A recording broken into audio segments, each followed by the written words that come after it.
বাংলাদেশ এবং ভারতের মধ্যে একটা এক্সট্রাডিশন ট্রিটি আছে। আপনারা সবাই জানেন যে অনুপ চাটিয়াকে বাংলাদেশ এক্সট্রাডিশন ট্রিটির অধীন স্বেচ্ছায় একটা সভারেন কান্ট্রি বাংলাদেশ ভারতের কাছে হস্তান্তর করেছিল। এখনও ভারত চাইলে বাংলাদেশের কাছে বাংলাদেশের চাহিদা মতে একজনকে এক্সট্রাডাইট করতে পারে, প্রত্যাবর্তন করতে পারে। কিন্তু এখানে কতগুলো ডিফিকাল্টি আছে।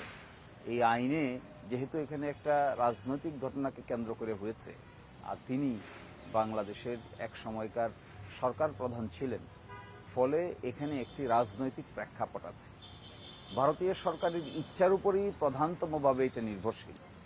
তারপরেও বিষয়টি আদালত পর্যন্ত গড়াতে পারে বলে আমার কাছে মনে হয়। ভারতীয় সাবকন্টিনেন্টে বেশ কয়েকটি এক্সট্রাডিশন কেস আছে, যে কেসগুলো ওই ব্যক্তি অনিচ্ছা করেছে অথবা সরকারের অনিচ্ছার কারণে আদালত সুপ্রিম কোর্ট পর্যন্ত গড়িয়েছে।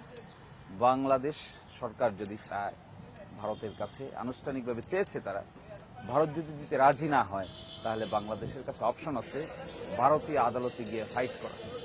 ভারতীয় আদালতে গিয়ে যদি ফাইট করে, তাহলে এটি আরেকটি অপশন খোলা আছে। আর স্বেচ্ছায় যদি ভারত দিয়ে দেয়, তাহলে তো সমস্যা এখানেই সমাধান হয়ে যায়। যদি ভারত না দেয়, আমাদের অনুপস্থিতিতে বিচার নিয়ে প্রশ্ন উঠতে পারে কিনা? অনুপস্থিতিতে বিচার নিয়ে প্রশ্ন ওঠা নাই, কারণ যে আইনে বিচার হবে এই আইনে অ্যাবসেন্সিয়া বিচারের বিধান আছে।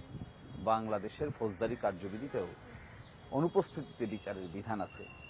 এই ক্ষেত্রে আসামি যে বা যারা থাকেন, তাদের পক্ষে ডিফেন্ড করার কেউ থাকে না। কিন্তু মৃত্যুদণ্ড যদি সাজা হয়ে থাকে, তাহলে স্টেট ডিফেন্স লয়ার দিতে হয়। তাহলে ট্রাইব্যুনালের পক্ষ থেকে স্টেট ডিফেন্স লয়ার এখানে অ্যাপয়েন্টমেন্ট দেওয়া হবে। ফলে এখানে ইম্পর্টেন্ট বিষয়টি হবে যে অ্যাবসেন্সিয়া তো বিচারের যেহেতু বিধান আছে, বিচারের ক্ষেত্রে কোনো অসুবিধা হবে না। কিন্তু উনি যেহেতু অনুপস্থিত থাকার কারণে হয়তো ভালো করে তিনি আইনজীবীর মাধ্যমে নিজেকে ডিফেন্ড করতে পারবেন না ট্রাইব্যুনালের সামনে। স্টেট ডিফেন্স লয়ারই হবে একমাত্র অবলম্বন।